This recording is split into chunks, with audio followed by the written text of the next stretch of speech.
11 de la mañana, 5 minutos, queridos amigos, bienvenidos aquí a nuestro duplex. Estamos transmitiendo por nuestro canal de Facebook Live a las 11 de la mañana, 5 minutos. ¿Cómo le va Pedro Soler? Ya lo saludé, pero lo saludo 20 veces.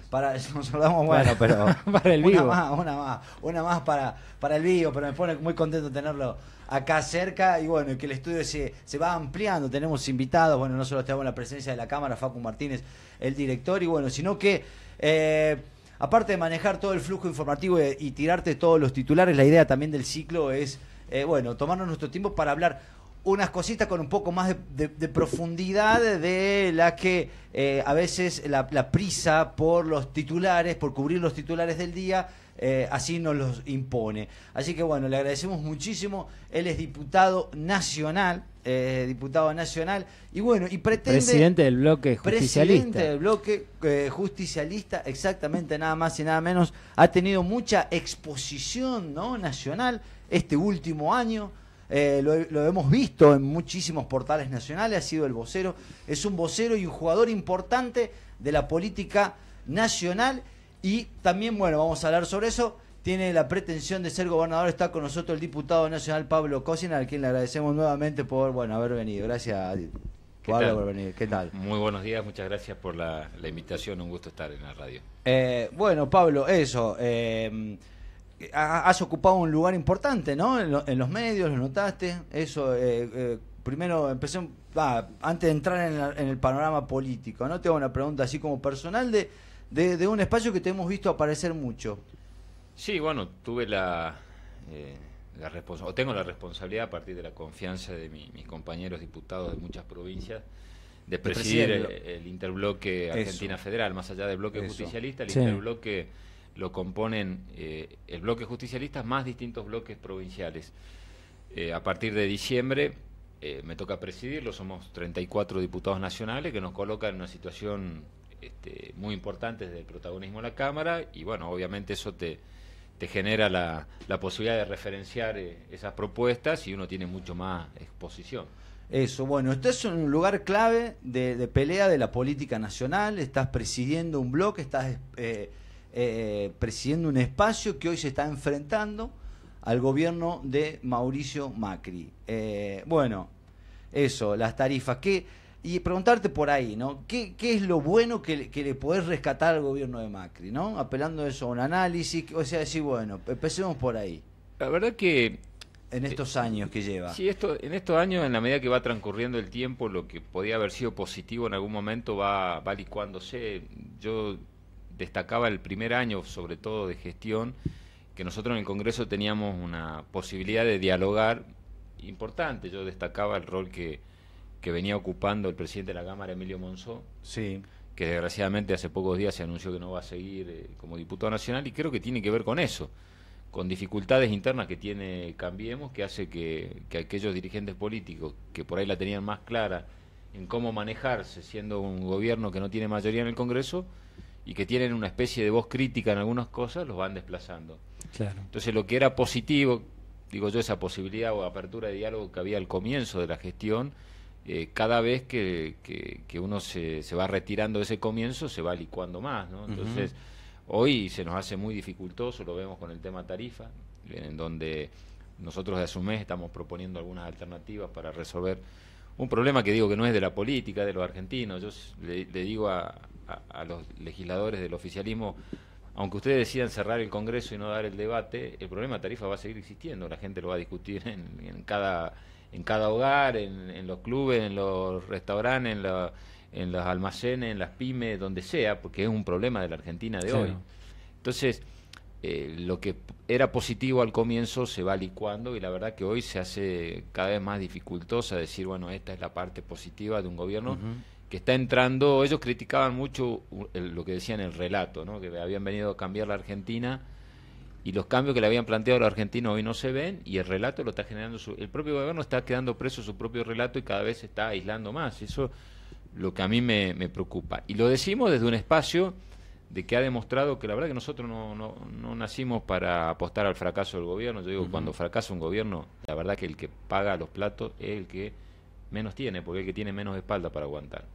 Entonces, nunca hemos apostado al fracaso, siempre hemos tratado, trabajando con los gobernadores, de generar puentes de diálogo. Ahora, llega un momento como este, donde las tarifas te plantean disyuntivas, ¿no? Es decir, bueno, busquemos una solución, una alternativa. Ahora, si el gobierno cree que la solución al tema tarifa era páguenlo, aumento entre cuotas con intereses, como si fuese un plan de ahorro, o voy a vetar la ley, ni siquiera saben cuál es la ley porque todavía ni siquiera tiene media sanción. Exacto. Es como que se va acotando esas posibilidades. Claro, eso puntualmente, Pablo, llamaba la atención. Ayer, antes de que empiece la reunión de comisión, el representante del bloque oficialista pidió una semana de prórroga para analizar no sé qué. Automáticamente Marcos Peña sale a declarar que es inviable el dictamen. Sí, creo que ni siquiera se había conocido todavía lo que se había aprobado en comisión, y ipso facto presiona a los gobernadores diciéndole que habían arreglado con eso. Lo mencionó Urtubey, a Mansur y no me acuerdo cuál era el otro, y lo que hacen es eso, hay una intransigencia total y a cualquier costo no van a ceder absolutamente nada con el tema tarifas, ¿no? Parece que esa es la idea y no está buena, no les va a ir bien con eso. Es que yo creo que primero, lo peor que puede hacer el jefe de gabinete es hacer lo que está haciendo ahora, es presionar públicamente, porque eso te genera la reacción totalmente contraria, porque nosotros no somos empleados de Marcos Peña. Claro. Entonces, si Marcos Peña dice porque los diputados que trabajan con tal o cual gobernador deberían votar de esa manera, y automáticamente te genera el efecto inverso, porque si uno hiciera eso, ¿cómo haces vos para después no explicar que termina siendo funcional a Marcos Peña? Y claro, el problema no es Marcos Peña, el problema no es el veto, el problema son las tarifas. Es creo yo, el problema que tiene este gobierno, que no termina de asumir un tema que además estamos embretados en esta discusión por el mismo gobierno, porque no te olvides que los primeros que empiezan a plantear ideas alternativas y cuestionamiento es el bloque de la Unión Cívica Radical y la diputada Carrió.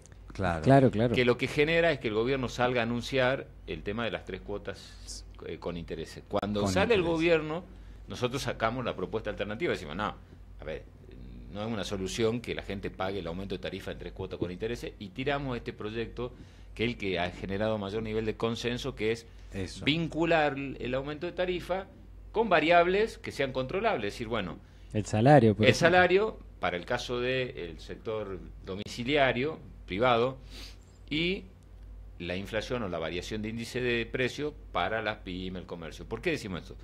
Porque hay un dato de la realidad. Este gobierno había calculado inflación del 15%. Claro. Sí, ya va. El mismo Fondo Monetario ya está diciendo que va a estar cerca de 20%. Digo, ¿por qué las tarifas van a aumentar el doble? O sea, si vos, las paritarias están cerrando todo abajo del 15%, ¿por qué las tarifas van a aumentar el triple? Entonces, uno no está congelando tarifa. Primero, para empezar a voltear el argumento del gobierno, ¿no? O sea, no, la irresponsabilidad es congelar tarifa. No estamos planteando congelar tarifa. Nosotros lo que estamos diciendo es que las tarifas deben ir al ritmo del bolsillo de los argentinos, nada más ni nada menos. Ni le fijamos tarifa al gobierno. Ese es el otro mito. El gobierno va a ser quien va a seguir fijando tarifa. Ni le niegan el ajuste, digamos, porque ellos son los que están gobernando, tomando esa decisión, pero claro que... Entonces, a ver, las tarifas pueden seguir creciendo. A ver, para que tengan una idea, la tarifa del gas en los 2 primeros años de Macri casi aumentó el 1000%. Claro. Los salarios no aumentaron ese ritmo. Entonces, ya recuperaron terreno las tarifas. Ya recuperaron terreno. Bueno, ahora empecemos a relacionarlas con lo que la gente puede pagar. Entonces, esa discusión es la que no quiere dar el gobierno. Si a esa discusión lo único que te plantea el gobierno es el veto, es muy difícil dialogar de esta manera. Sí, de algún punto podría verse como un error político, porque logró lo impensado, que era también que se lleguen a los 2 tercios, ¿no? Fue como lograron cierta unión de toda la oposición, ¿no? Bueno, eso también tendría que plantearse el gobierno también, lo que vos decís. ¿Qué hice yo para lograr que los que piensan tan distintos se unan? Claro. Digamos, ¿no será que el error lo tengo yo? Ayer lo decía la diputada Camaño en su discurso. Ella decía, yo fui una de las voces más críticas del gobierno anterior. El gobierno actual se tendría que preguntar qué es lo que está haciendo mal para lograr que los que pensamos tan distinto hoy estemos pensando igual sobre el tema tarifa.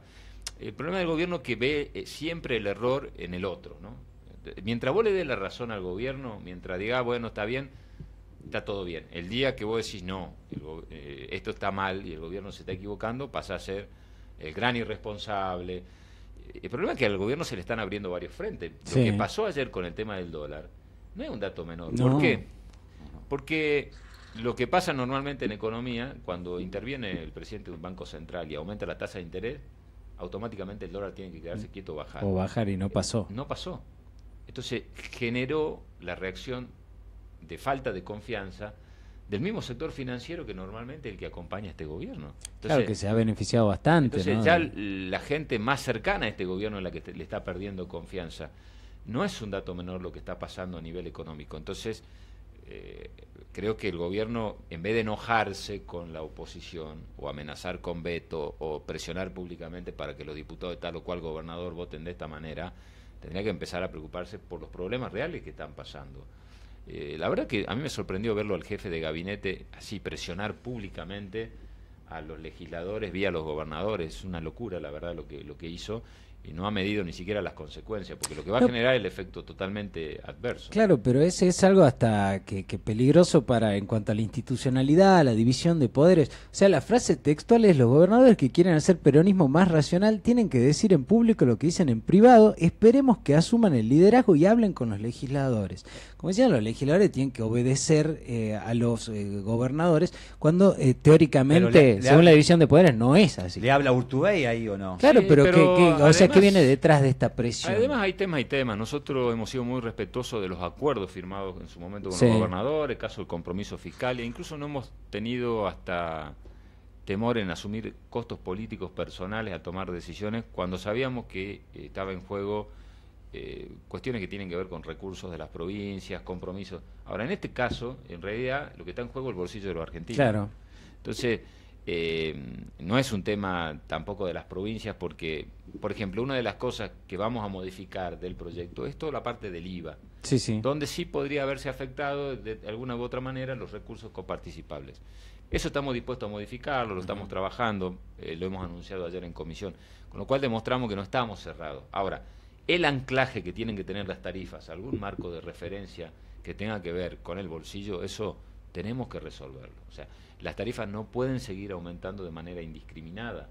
Si el gobierno no se da cuenta de esto y se equivoca, nos elige como enemigo a nosotros, se va a seguir equivocando. ¿Por qué? Porque vuelvo a decir, si nosotros el día de mañana decimos no hay sesión, no vamos a tratar más el tema, lo vamos a archivar al proyecto, cerramos el Congreso por 6 meses, digo, el problema desaparece. No, la boleta te va a llegar este La mes. boleta, ¿A qué? Sí. la boleta, entonces digo, ese es el problema del gobierno, que se equivoca en el análisis. ¿Y alguna consideración sobre esa tosudez del gobierno? ¿No?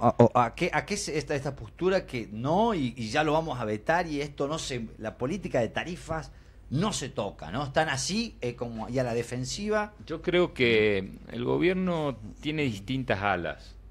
Está primando claramente la ala más dura, más ortodoxa desde la economía, más intransigente, más liberal. Claro. Es la que plantea el ajuste de los números a cualquier costo. El problema es que las distintas herramientas de ajuste que han ido utilizando les vienen fallando. Han tomado muchas medidas. Sí, sí.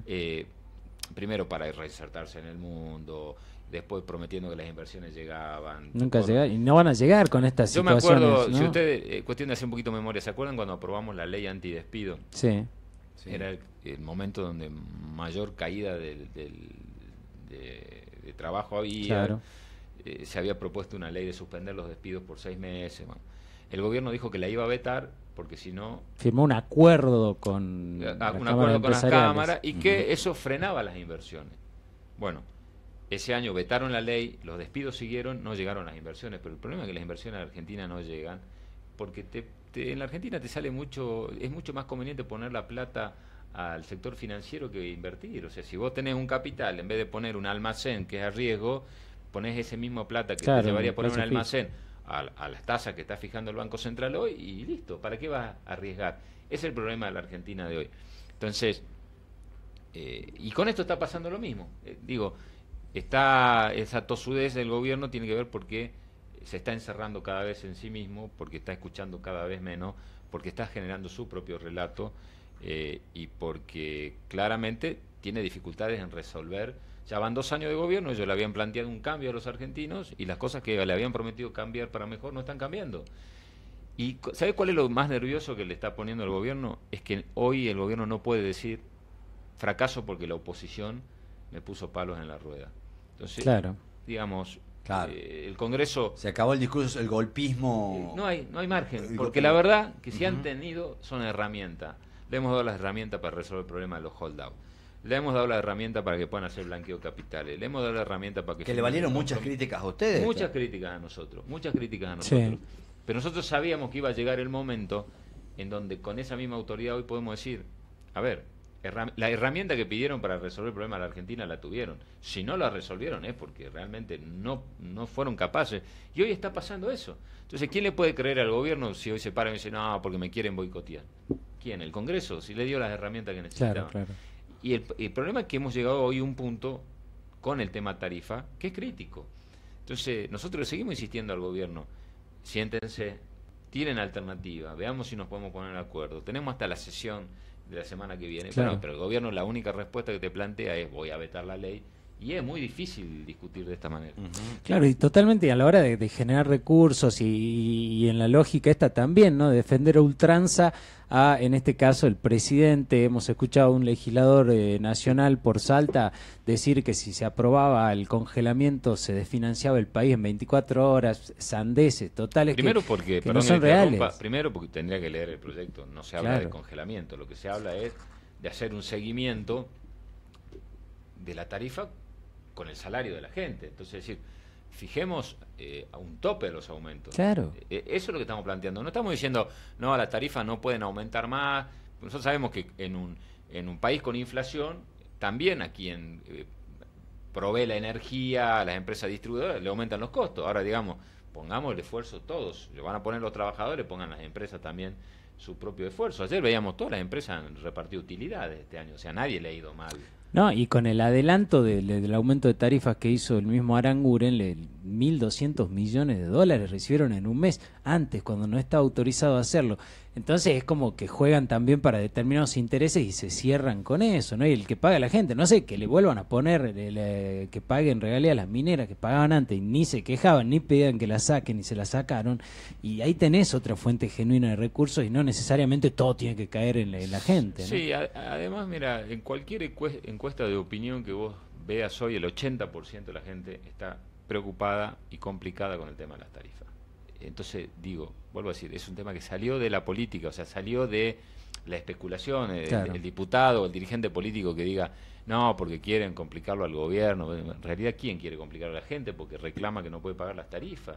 O sea, las pymes porque reclaman que no tienen Que se están viabilidad. cerrando. El otro día estábamos en el Congreso y estaban regalando pan en la puerta del Congreso los panaderos porque ya no podían ni siquiera salvar el costo. Es cierto, el único argumento que tienen es irresponsabilidad fiscal, ¿no? Lo que ustedes plantean es eso, ¿no? Es irresponsable a nivel de materia de equilibrio fiscal del país. Sí, lo que pasa es que sos responsable fiscal si vos tomás solamente los planteos que te hacen ellos, digamos. Las ideas que vos podés generar son irresponsables. Bueno, me parece que también tendrían que ver un poquito hacia adentro. Y vuelvo a decir, quien fija tarifa es el gobierno. Quien fija tarifa es el Poder Ejecutivo. Si estamos en esta situación es porque el Poder Ejecutivo decidió tener esta política tarifaria. No hay otro responsable. El Congreso no fijó tarifa, ni va a fijar. Lo que va a hacer es un marco regulador que sirva para proteger el bolsillo de la gente. Bueno, diputado Cosiner, bueno, esto vamos a ver cómo termina, que tiene que ver, bueno, con lo que viene, ¿no? Y el año que viene hay elecciones. Usted pretende suceder a Juan Manuel Urtubey, y bueno, mi pregunta también, y para ir terminando con el último tema, que es la candidatura a gobernador, eso, ¿cómo evaluás esta década de Urtubey? Es muy difícil Sí, hablar de elecciones en este marco, ¿no? Porque yo me imagino, y uno trata de hacer la gimnasia esta, siempre de ponerse del otro lado del que está escuchando y decir, Claro. con semejante problema, ¿viste? Que te empiecen a hablar de candidatura. Bueno, pero hay una realidad que termina un proceso político, sí, o van a ser 12 años del gobernador Urtubey. Creo que con cuestiones muy positivas y con cuestiones pendientes. De lo positivo creo que él ha volcado la mirada después de mucho tiempo del gobierno hacia el interior, hacia sectores realmente que necesitaban equipararse un poco en las prioridades. Le ha dado mucha importancia a lo que es la obra pública desde el punto de vista social, muchas obras de esas que no se ven, pero que tienen que ver con agua, con cloacas, con inversiones en el interior, en materia de infraestructura, en centros de salud, en hospitales en el interior. Bueno, aquí se ha hecho el Hospital Papa Francisco. Creo que en esta última etapa no ha favorecido a ninguna provincia de economías regionales el marco general, porque nosotros lo que necesitamos para tener un despegue definitivo de desarrollo es poder darle a nuestra producción el valor agregado, que es el trabajo genuino. A mí me preocupa las complicaciones que pueden llegar a tener las provincias como la nuestra, que necesitan tener trabajo y que puedan estar presas solamente del sector primario. Entonces creo que Salta tiene que avanzar hacia una etapa del desarrollo, de mayor democratización del poder. Creo que y lo flojo, ¿en qué estuvo? ¿Qué le faltó? ¿En qué se diluyó? ¿Qué le faltó? ¿Potencia, trabajo o no? Yo creo que lo que ¿O no falta, se mostraron los resultados? No, digamos, creo, en lo que pasó, ¿no? Yo creo que la etapa que falta, que no es imputable directamente a él, tiene que ver con la macroeconomía argentina, es la de el desarrollo del sector industrial y la generación del puesto de trabajo privado a través del valor agregado de su producción primaria. Creo que la etapa pendiente en Salta, pero no es imputable a él, es imputable a la macroeconomía argentina, es la del desarrollo del trabajo productivo, ¿no? Claro. Creo que eso necesariamente necesita un acompañamiento de otra visión de país. Y esto creo que no es para hacer demagogia ni para hacer promesas. Si a las provincias del norte no lo acompaña una visión de país que tenga otra visión sobre la economía regional, que le dé posibilidad del desarrollo, se complica. Entonces, claro, sí creo que Salta tiene que avanzar a mayor democratización del poder, mayor participación de la gente en las distintas etapas de gobierno. Creo que eso sí, mayor nivel de control, mayor interactuación en la justicia. Creo que la gente tiene que tener más vías de participación en el poder de la provincia. Creo que esa sí es una etapa que creo que queda pendiente y es a la cual que hay que apostar. Creo que la gente está demandando democratizar más el poder en la provincia de Salta. Bueno, la última, con este tema de las tarifas que está ahí resuelto, ¿pensás que van a buscar la reforma laboral desde el oficialismo o no se van a animar siquiera? No, ya mandaron los proyectos por el Senado, Ajá, no por diputados, así que vamos a ver qué debate. Yo la reforma laboral separo temas. Todo lo que sea favorecer el blanqueo de trabajadores no registrados a registrados me parece positivo. Todo gobierno intentó, todos, generar una etapa de blanqueo. ¿Qué quiere decir? Tenemos más del 30% de trabajadores no registrados, a los cuales nadie defiende. claro. Que esos trabajadores pasen a englobar los trabajadores legales, registrados, me parece importante. Eso creo que puede llegar a tener, si el gobierno tiene una iniciativa, acompañamiento. Todo lo que sea vulneración de derechos adquiridos, No, disminución de indemnizaciones, de la antigüedad, afectaciones, sí. eso creo que va a estar mucho más complicado. Entonces, no es un solo tema, son varios, y vamos a ver el debate que le da el Senado, pero yo separaría Claro, hay en cosas que esto, ¿no? sirven Lo y que cosas es que no. la regularización de trabajadores no registrados, creo que es positivo. La vulneración de derechos adquiridos por parte de trabajadores me parece que es negativo y no creo que tenga posibilidad de avanzar. Muy bien, muy bien. Bueno, buenísimo. Bueno, Pablo, la última, tengo una duda, años mozo de Pablo Cosiner. Ajá. ¿Por qué el tirá para arriba, tirá de Miguel Mateos? ¿Por qué era? Porque ¿No se hacían pogos en esa época? No, la gran rebeldía era tirar las cosas para arriba, imagínate cómo era en la época. No, a mí siempre me encantó Sassi y Miguel Mateos. ¿Y qué se tiraba el buzo? Sí, tiraba lo que tenía en mano. Así es. Buenísimo. Bueno, Pablo, muchísimas gracias por tu No, visita. pará, ya Pará. que está la última. Pará, que tengo Y nos acá. vamos con Miguel Mateos. Exactamente. No, porque tiene 3 nombres. Tiene 3 nombres. Pablo Francisco Juan. Así es. Pablo el mío, original, y Francisco y Juan, los dos de mis abuelos. Uno paterno y otro materno. Para no quedar mal Bueno, con nadie, está Pablo, bien. Francisco, Sí. los tres son tuyos originales. Pablo. Claro, pero digamos... no había un Pablo. Exactamente, es el Francisco, original, Juan, el propio. Pablo, no había el un Pablo. propio. Francisco y Juan eran mis abuelos. 3 nombres y apodo. popularmente El conocido. problema es que el como- Pablo, no, el problema es el Pablo que termina siendo ¿Qué? Pablito toda la vida. ¿Quién era? En el barrio Pablín. eras Pablín. Sí, ¿De siempre qué fue. zona sos, Pablo? ¿Acá de la ciudad, más o menos? Mira, yo toda mi adolescencia la hice en el barrio intersindical. Ahí En el es Inter, donde- zona sur. Zona sur. Después, Ajá. bueno, fui mutando Claro. por distintos lugares. Pero de adolescente Sí, tuviste ahí ahí, es donde pateaste las estuve calles. más radicado, digamos. Ajá, Sí, buenísimo, buenísimo. Pablo, gracias por No, la muchas entrevista, gracias a por ustedes, venir. Muchas gracias a ustedes. Bueno, nosotros nos quedamos con Miguel Mateo, señoras y señores, ya venimos. La sufrida